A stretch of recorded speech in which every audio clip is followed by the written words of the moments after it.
ഹരേ കൃഷ്ണ. ഓം ശ്രീ മഹാദേവ്യൈ നമഃ.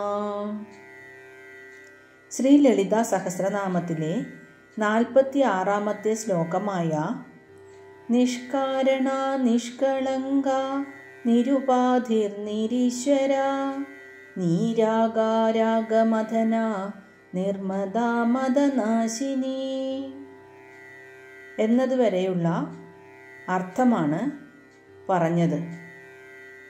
ഇനി 47-ാമത്തെ ശ്ലോകമായ നിശ്ചിന്ത നിരഹങ്കാര നിർമോഹാമോഹനാശിനി നിർമ്മമാ മമദാഹന്ത്രി നിഷ്പാപാപാപനാശിനി എന്ന ശ്ലോകത്തിൻ്റെ അർത്ഥം നോക്കാം. 47-ാമത്തെ ശ്ലോകത്തിലെ ആദ്യത്തെ നാമമായ നിശ്ചിന്ത, ഈ നാമം ദേവിയെ ചിന്തകളില്ലാത്തവൾ അല്ലെങ്കിൽ ആശങ്കകളില്ലാത്തവൾ എന്ന നിലയിലാണ് വർണ്ണിക്കുന്നത്. അതായത് ഒരു വിധത്തിലുമുള്ള ചിന്തകളോ ആശങ്കകളോ ആകുലതകളോ ഇല്ലാത്തവളാണ് ദേവി. എല്ലായ്പ്പോഴും ശാന്തമായ ബോധത്തിൽ നിലനിൽക്കുന്നവൾ. സാധാരണയായി മനുഷ്യൻ്റെ മനസ്സ് എപ്പോഴും ചിന്തകളാലും ഉത്കണ്ഠകളാലും നിറഞ്ഞതാണ്, ശരിയല്ലേ? എന്നാൽ ദേവി പരബ്രഹ്മത്തിൻ്റെ സ്വരൂപമായതുകൊണ്ട് ദേവിക്ക് ലോകകാര്യങ്ങളെക്കുറിച്ച് ഉത്കണ്ഠയോ പേടിയോ ഇല്ല. ദേവി എല്ലായ്പ്പോഴും പൂർണ്ണമായ ശാന്തതയിലും സമാധാനത്തിലും നിലനിൽക്കുന്നവളാണ് ദേവി. ദേവി നിത്യബുദ്ധയാണെന്ന് നേരത്തെ പറഞ്ഞല്ലോ. അതായത് എപ്പോഴും ജ്ഞാനമുള്ളവൾ.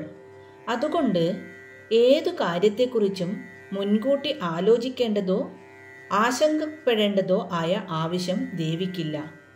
അറിവ് തന്നെയാണ് ദേവിയുടെ സ്വരൂപം.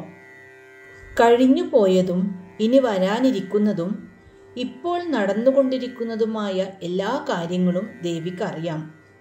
അതുകൊണ്ട് ദേവിക്ക് ഒന്നിനെക്കുറിച്ചും യാതൊരാശങ്കയുമില്ല.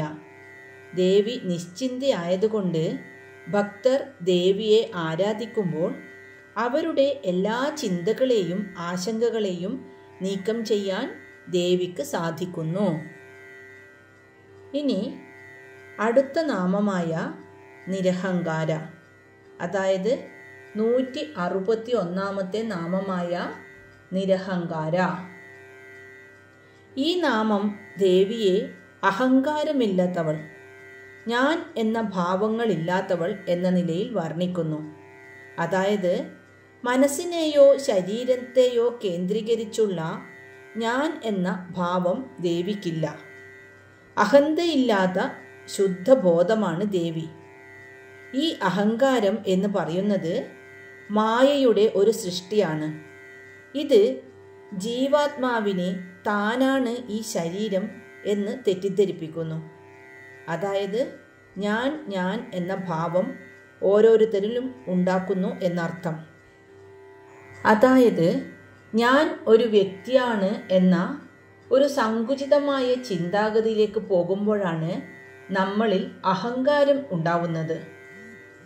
എന്നാൽ ഇവിടെയുള്ളതെല്ലാം ഞാനാണെന്ന ചിന്ത നിരഹങ്കാരമാണ്. ദേവി അങ്ങനെയാണ്. ദേവിക്ക് ഞാൻ എന്ന ചിന്തയില്ല. പകരം ഇവിടെയുള്ളതെല്ലാം ഞാൻ തന്നെ എന്ന ബോധമാണുള്ളത്. അഹങ്കാരമാണ് മോക്ഷത്തിന് തടസ്സമാകുന്ന ഏറ്റവും വലിയ തടസ്സം. ഞാൻ ചെയ്യുന്നു, ഞാൻ അനുഭവിക്കുന്നു എന്നൊക്കെയുള്ള ഭാവം ഇല്ലാതാകുമ്പോഴാണ് മുക്തി ലഭിക്കുന്നത്. ദേവി ഈ അഹങ്കാരമില്ലാത്ത അവസ്ഥയിൽ എപ്പോഴും നിലകൊള്ളുന്നു.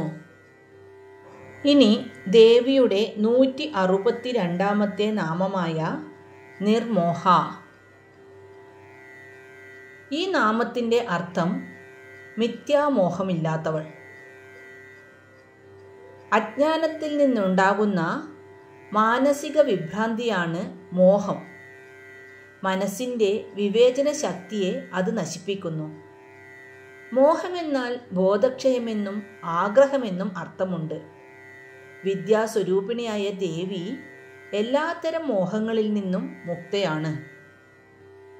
അതായത് ലോകത്തിൻ്റെ ഭൗതിക വസ്തുക്കളോട് യാതൊരു വ്യാമോഹമോ തെറ്റായ ധാരണകളോ ദേവിക്കില്ല. എല്ലായ്പ്പോഴും യാഥാർത്ഥ്യ ബോധത്തിൽ ഉറച്ചു നിൽക്കുന്നവളാണ് ദേവി. മോഹം ഉണ്ടാകുന്നത് മായ, അതായത് തെറ്റിദ്ധാരണ കാരണമാണ്.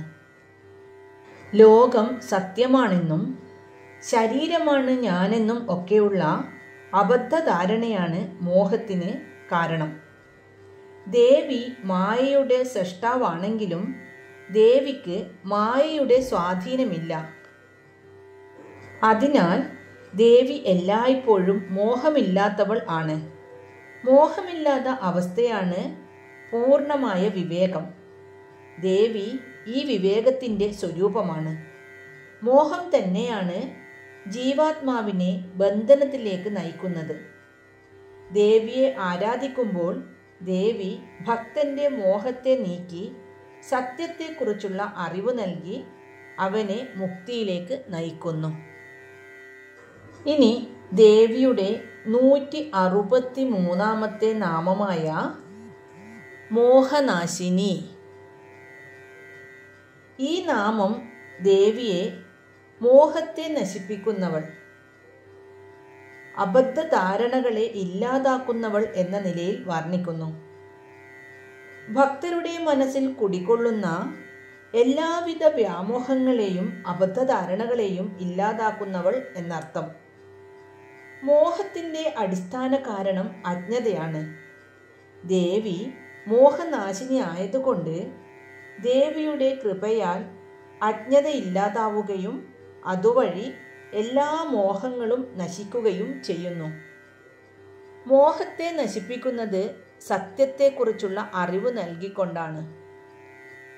ഈ നാമം ദേവി ഭക്തർക്ക് ആത്യന്തികമായ ജ്ഞാനം നൽകുന്നവളാണെന്ന് സൂചിപ്പിക്കുന്നു. നിർമോഹയായ ദേവി, അതായത് സ്വന്തമായി മോഹങ്ങളില്ലാത്ത ദേവി തൻ്റെ ഭക്തരുടെ മോഹത്തെ നീക്കം ചെയ്യുന്നു. സ്വയം നിർമോഹയായിട്ടുള്ള വ്യക്തിക്ക് മാത്രമേ തന്നെ ആശ്രയിക്കുന്നവരുടെ മോഹത്തെ ഇല്ലാതാക്കാൻ സാധിക്കുകയുള്ളൂ. നമ്മൾ ദേവിയിലേക്ക് അടുക്കുമ്പോൾ നമ്മുടെ ലൗകികമായിട്ടുള്ള ഭ്രമങ്ങളെയൊക്കെ ദേവി മാറ്റുന്നു. അങ്ങനെ തൻ്റെ ഭക്തന്മാരുടെ മോഹത്തെ നശിപ്പിക്കുന്നവളാണ് ദേവി.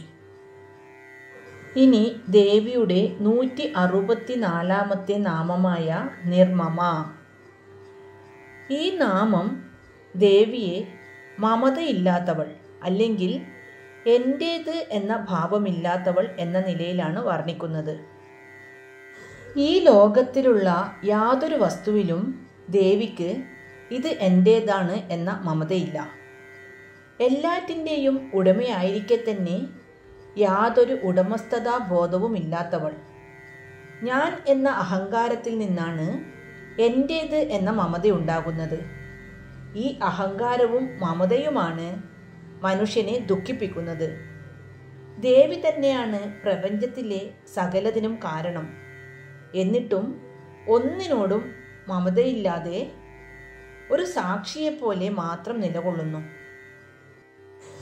ഈ മമതാഭാവം, അതായത് എൻ്റേത് എന്ന ഭാവമാണ് ഈ ലോകത്ത് നമ്മെ കെട്ടിയിടുന്നത്.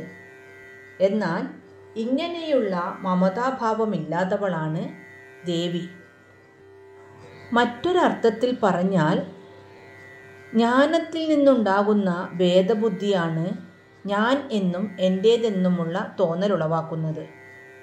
ഈ പ്രപഞ്ചത്തിലെ സർവവും താൻ തന്നെയാണെന്ന് അനുഭവിക്കുന്ന ദേവിയിൽ ഭേദബുദ്ധിക്ക് യാതൊരു സ്ഥാനവുമില്ലല്ലോ. ഇനി ദേവിയുടെ 165 നാമമായ മമതാഹന്ത്രി.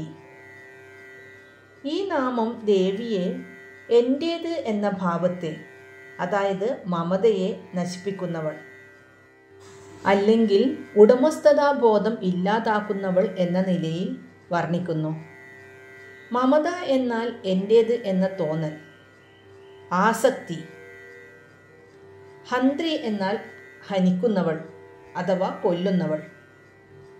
ഭക്തരുടെ മനസ്സിൽ കുടികൊള്ളുന്ന ഇത് എൻ്റേതാണ് എന്ന തെറ്റായ ബോധത്തെ വേരോടെ നശിപ്പിക്കുന്നവളാണ് ദേവി. ഇത് എൻ്റെ ഭർത്താവ്, എൻ്റെ കുട്ടികൾ, ഇതെൻ്റെ വീട്, അങ്ങനെ നമുക്കുണ്ടാകുന്ന എല്ലാ തെറ്റിദ്ധാരണകളെയും ദേവി നശിപ്പിക്കുന്നു. അഹങ്കാരം, അതായത് ഞാൻ എന്ന ഭാവം, മമത, എൻ്റെ എന്ന ഭാവം, ഇതൊക്കെയാണ് സംസാര ദുഃഖത്തിൻ്റെ 2 ചക്രങ്ങൾ.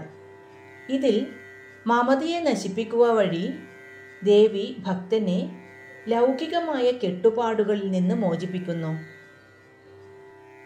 നിർമ്മമ എന്ന നാമം ദേവിയെ എൻ്റേത് എന്ന ഭാവമില്ല എന്ന നിലയിൽ വർണ്ണിക്കുമ്പോൾ മമതാഹന്ത്രി, ദേവി ഭക്തരിലെ മമതയെ ഇല്ലാതാക്കുന്നവളാണ് എന്നാണ് വർണ്ണിക്കുന്നത്. ഇത് ദേവി നമുക്ക് തരുന്ന അനുഗ്രഹമാണ്. അതായത് ഭക്തൻ്റെ ഉള്ളിൽ ത്യാഗബുദ്ധിയും ഈശ്വര സമർപ്പണവും വളർത്താൻ വേണ്ടി ദേവി മമതയെ നശിപ്പിക്കുന്നു. അങ്ങനെ ദേവി ഈ കാണുന്നതെല്ലാം എൻ്റേതല്ല, എല്ലാം ഈശ്വരൻ്റേതാണ് എന്ന ചിന്തയിൽ തൻ്റെ ഭക്തനെ എത്തിക്കുന്നു. ഇനി ദേവിയുടെ 166-ാമത്തെ നാമമായ നിഷ്പാപ. ഈ നാമത്തിൽ ദേവി പാപപുണ്യങ്ങൾക്ക് അതീതയായവളാണ് എന്ന് വിശേഷിപ്പിക്കുന്നു. യാതൊരുവിധ പാപങ്ങളോ അശുദ്ധിയോ സ്പർശിക്കാത്തവളാണ് ദേവി. പൂർണ്ണമായും പുണ്യസ്വരൂപിണിയായവളാണ്. പാപം എന്നത് ഒരു വ്യക്തി ചെയ്യുന്ന മോശമായ പ്രവൃത്തികളുടെ ഫലമാണ്. ദേവി പ്രപഞ്ചത്തിൻ്റെ നിയന്താവായതുകൊണ്ട് ദേവിയെ ഒരു കർമ്മഫലവും ബാധിക്കുന്നില്ല. ദേവി കർമ്മങ്ങൾക്ക് അതീതയാണ്. ഈ പാപം എന്നത് അജ്ഞതയിൽ നിന്നും ഉണ്ടാകുന്നതാണ്. ദേവി നിത്യബുദ്ധി ആയതുകൊണ്ട്, അതായത് എപ്പോഴും അറിവുള്ളവളായതുകൊണ്ട് ദേവിയിൽ പാപം ഉണ്ടാകാൻ സാധ്യതയില്ല. നിഷ്പാപയായ ദേവിയെ സ്മരിക്കുകയോ പ്രാർത്ഥിക്കുകയോ ചെയ്യുന്നതിലൂടെ ഭക്തരുടെ ഉള്ളിലുള്ള എല്ലാ പാപങ്ങളും ദോഷങ്ങളും ഇല്ലാതാകുന്നു എന്നാണ് വിശ്വാസം. മാത്രമല്ല ദേവി നിത്യമുക്തയും ആയതുകൊണ്ട് ദേവിക്ക് ബന്ധങ്ങളില്ല, അതിനാൽ പാപങ്ങളുമില്ല. ഇനി ദേവിയുടെ 167-ാമത്തെ നാമമായ പാപനാശിനി. ഈ നാമം ദേവിയെ പാപങ്ങളെ നശിക്കുന്നവൾ അല്ലെങ്കിൽ കറകൾ കഴുകിക്കളയുന്നവൾ എന്നിങ്ങനെയൊക്കെ വർണ്ണിക്കുന്നു.